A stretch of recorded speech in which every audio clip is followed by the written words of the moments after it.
Sri P. Chidambaram. Sir, 10 minutes. Thank you, sir. More than enough.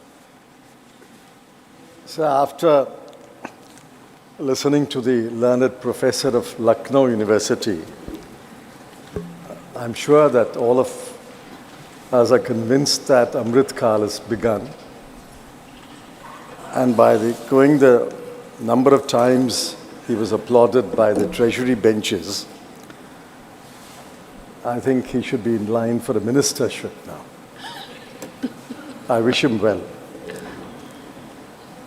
If all is well in the world and God is in his heaven and India is growing at the fastest rate in the world,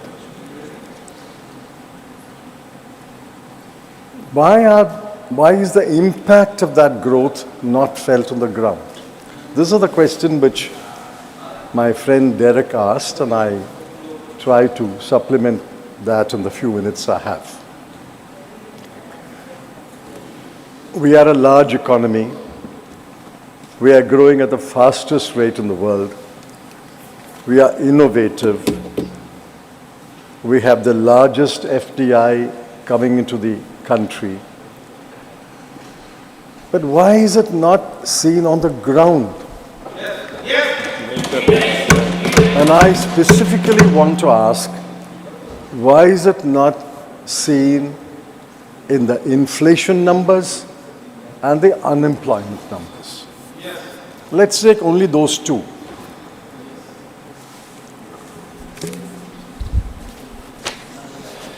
Now, what are the unemployment numbers? And I'm going by official numbers. The government doesn't like the CMIE numbers, so we'll avoid the CMIE numbers. Mercifully, the BJP no longer talks about 2 crore jobs being created every year.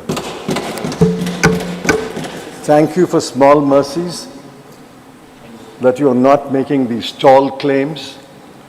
That's one of the election jumlas. I didn't know the word jumla unless I heard it first from the Honorable Home Minister. Now let's focus on a few numbers. This is official numbers of the Periodic Labour Survey. The worker population rate in this country is 46%, which means the number of workers to the population is 46. It's quite low, but let's take it as acceptable given the various circumstances of the country.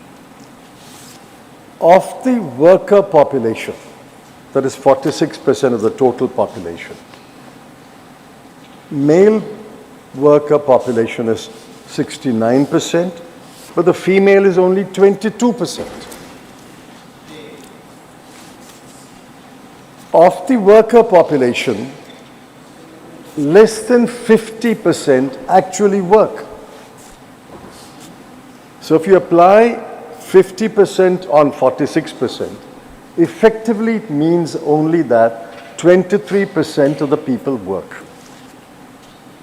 This has more or less been constant in the last 9.5 years of the BJP government. Now, why, I ask, if we have such scintillating growth, why is this numbers not improving? Now, my learned friend Derek O'Brien gave the numbers. In the age group 15 to 24, the unemployment rate is 23.22. Among graduates under the age of 25, the unemployment rate is 42%. Graduates between the year 25 to 29, it is still 23%. Graduates between the years of 30 to 34, it is close to 10%. It's 9.8%. A graduate in this country, and I spoke at a college, I said, I'm not frightening you, but you will graduate here But unfortunately, 1 out of 4 will be unemployed. And even until the age of 35, 1 out of 10 will be unemployed. Why is this spirited growth, scintillating growth, not turning into jobs? That's the first question I'm asking. And keep in mind, most employment in this country is self-employment, 57%. Regular wage employees has declined from 24% to 21%. Apart from the quantity, the quality of employment is also poor. So I want the government to answer, why is this 10-year splendid period not reflecting in employment figures? The second one is about price rise. And on price rise, yes, inflation has come down in the last couple of months. I'm not disputing that. But please remember that even today, the CPI inflation is above the tolerance limit of 4 to 6% of the RBI. Food and light inflation is 4.3. Fuel and light inflation is 4.3. Food inflation is 9.2. What does the combination of high unemployment and high prices, what does it mean? It means that, and I think Derek hinted at that, it means that there is a cut, the impact will be felt in the cut in domestic consumption, cut in household consumption. The impact is you borrow more. Credit growth is driven in this country, according to the RBI, on personal loans and gold loans. The net financial assets of households has plummeted to the lowest level, 5.1%. What does this mean? It means that people are consuming less, people are borrowing more, they are liquidating their household assets and savings, and the net financial savings has come down to a historical low, a 50-year low of 5.1%. It also shows up elsewhere. It shows up, for example, in matters like child malnutrition. I'll just give you the numbers of child malnutrition, and are shocking numbers. They're shocking numbers of child malnutrition. Today, among children, you will find that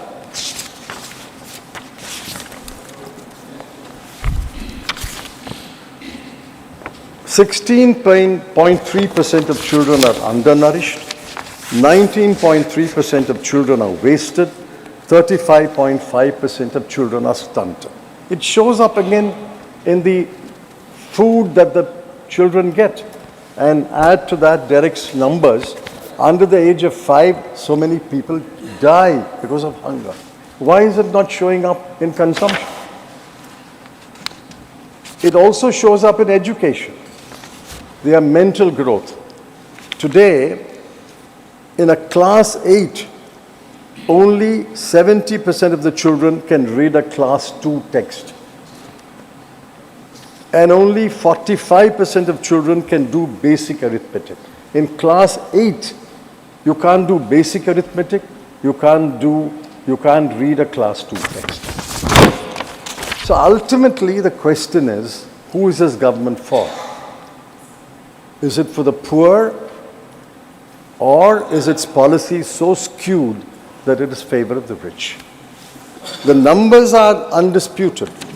I have not seen a single government spokesman dispute these numbers. 23 crore people of India are poor when the poverty bar is very low. Poverty bar is 1,286 rupees per month per person in urban areas and 1,089 rupees per month per person in rural areas. With such a low poverty bar, 23 crore people are poor. And it shows up in inequality. The bottom 50% owns 3% of national wealth, gets 13% of the national income. And the top 5% owns 60% of national wealth, and top 1% holds 22% of the national income. So ultimately, this growth is unacceptable. This kind of growth is unacceptable. We need more balanced growth. But then I end with the final question that I've been asking the government for many, many months, for which I have not got an answer. I hope I will get an answer today. In 91-92, India's GDP was 25 lakh crore. In 12 years, in 2003-04, it doubled to 50 lakh crore, doubled. In 10 years, under UPA, it doubled to 100 lakh crore, 25 to 50 to 100. I ask one simple question. If you are growing at such a fast rate, such a record-breaking rate, will you, when you end your term today in 2023-24, will 100 lakh crore become 200 lakh crore? The Finance Minister, Honorable Finance Minister knows the answer. I know the answer. You know the answer. But I want the Honorable Finance Minister, to say... The answer is known to the Finance Minister, the former Finance Minister. I am out of it. Whether the GDP will double in their Amrit Kal period under the NDA government, will it grow to 200 lakh crore by March 2024? And I want the Honorable Finance Minister to answer that question. Thank you, sir.